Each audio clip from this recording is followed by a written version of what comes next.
देखिए, बात यह है कि कौन मजबूत है जी। आप लोग समझते हैं कि जिसके पास पैसा ज़्यादा हो गया वो मजबूत है। हम ऐसा नहीं मानते। हम ये मानते हैं कि जिसके पास सिद्धांत मजबूत है वो मजबूत है। तो सिद्धांत किसका मजबूत है? गौ रक्षक का कि गौ पक्षक का? किसी गौ प्रत्याशी से आंख मिला सकते हैं वो? उनके नेता ने जो कुछ किया है उसके बाद वो इस दशा में है कि किसी गौ रक्षक से आंख मिला करके देख सकें? गौ रक्षक गुंडा है।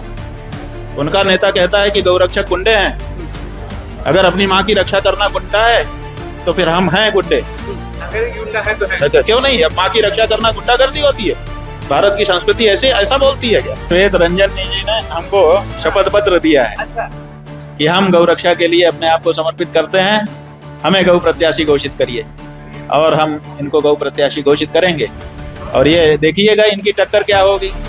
जब रावण और राम का युद्ध शुरू हो रहा था तो विभीषण घबरा गया था कि वो टैंक में सवार होकर के आ रहा है और आप तो पैदल हो, आप कैसे जीतोगे? तो भगवान श्री राम ने कहा था कि हमारे पास धर्म का रथ है। आशीर्वाद है।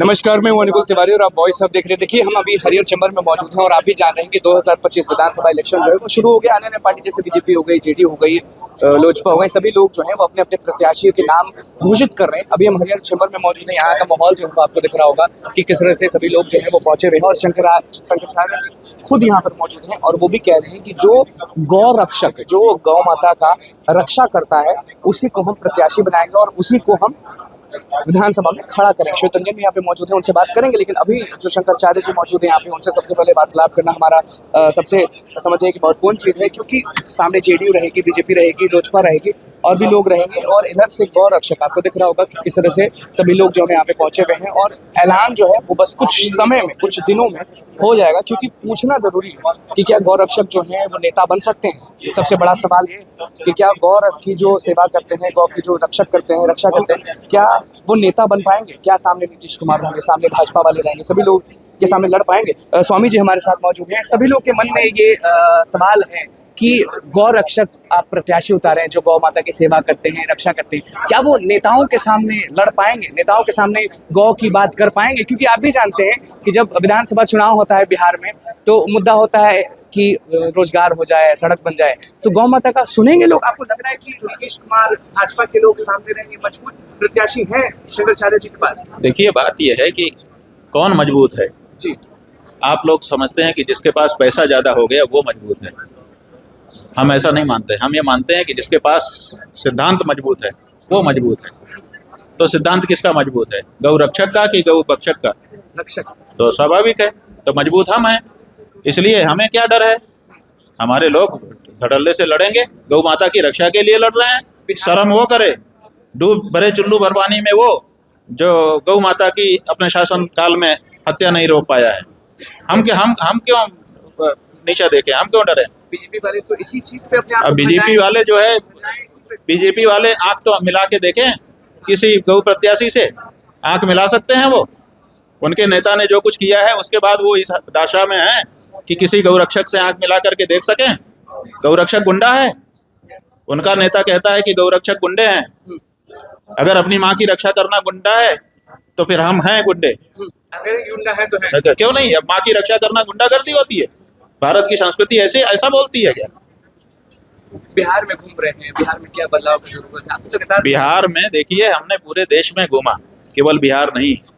भारत का कोई प्रदेश नहीं बचा है जहां हम ना गए हों, जहां पर हम ना जाते आते रहे हों। हमने सब जगह देखा, जहां जहां विकास के कार्य हो रहे थे। कहीं पुल बन रहा था, कहीं ओवरब्रिज बन रहा था, कहीं बड़ा कार्यालय बन रहा था, कहीं इंफ्रास्ट्रक्चर के दूसरे काम हो रहे थे। हमने हर जगह पे गाड़ी रोकी है और वहाँ काम, हाँ, जाने कितनी बार, असंख्य बार। और वहाँ जो काम कर रहे हैं लोगों उनको बुला के पूछा, आओ भाई तुम कहाँ से हो?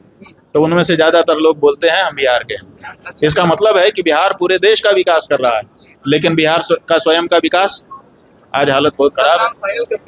हाँ जी, नाम पहले चुनाव आयोग फाइनल करे, फिर हम फाइनल कर देंगे। पहले करेंगे तो हमारे वाले का नाम ही हटवा देंगे। इतना ताकत है उनके अंदर। क्योंकि हाँ, बिल्कुल डर है। क्यों? क्योंकि उनके पास इसी तरह की ताकत है, भ्रष्टाचार की ताकत है, आप तो आशीर्वाद देते थे, सब लोग कहते कि आप आशीर्वाद जिसको देते भाई आशीर्वाद हम देते थे, लेकिन भ्रम में देते थे ना। हम सोचते थे कि ये कर देगा, नहीं किया तो अब बिहार वापस। के सबसे बड़े गौरक्षक श्वेत रंजन यहाँ पे हैं, इनके लिए कुछ भाई श्वेत रंजन जी ने हमको शपथ पत्र दिया है अच्छा कि हम गौ रक्षा के लिए अपने आप को समर्पित करते हैं, हमें गौ प्रत्याशी घोषित करिए, और हम इनको गौ प्रत्याशी घोषित करेंगे। और ये देखिएगा इनकी टक्कर क्या होगी, सामने कोई टिकेगा नहीं। कैसे टिकेगा आप बताओ। बल क्या है, धर्म रथ इनके पास है। जब रावण और राम का युद्ध शुरू हो रहा था तो विभीषण घबरा गया था कि वो टैंक में सवार होकर के आ रहा है और आप तो पैदल हो, आप कैसे जीतोगे। तब भगवान श्री राम ने कहा था कि हमारे पास धर्म का रथ है। आशीर्वाद दिए हो। आशीर्वाद है। श्वेत रंजन जी, आपसे ही सवाल करेंगे कि शंकराचार्य जी ने आपके बारे में कहा है कि आशीर्वाद दे चुके हैं, हम क्या बोलेंगे। बस नामांकन फाइनल हो जाए, एक बार नामांकन फाइनल हो जाता है तो फिर आशीर्वाद भी फलेगा। हमारा नामांकन किसी कारण से नहीं रुके बस। सामने भाजपा के लोग रहेंगे, बहुत सारे लोग रहेंगे, तो क्या होगा। भाजपा या कोई भी रहे, हमें उससे मतलब नहीं है। हम अपना धर्म का काम कर रहे हैं, हम करते रहेंगे। आशीर्वाद है। तो देखिए श्वेत रंजन हमारे साथ मौजूद थे, शंकराचार्य जी खुद यहाँ पर मौजूद थे। क्या कुछ कहना था वो आपने सुन किस तरह से धोए हैं वो भी आपने सुना। तो बस हमारे चैनल को सब्सक्राइब करें, इस पेज को लाइक करें। बहुत बहुत धन्यवाद।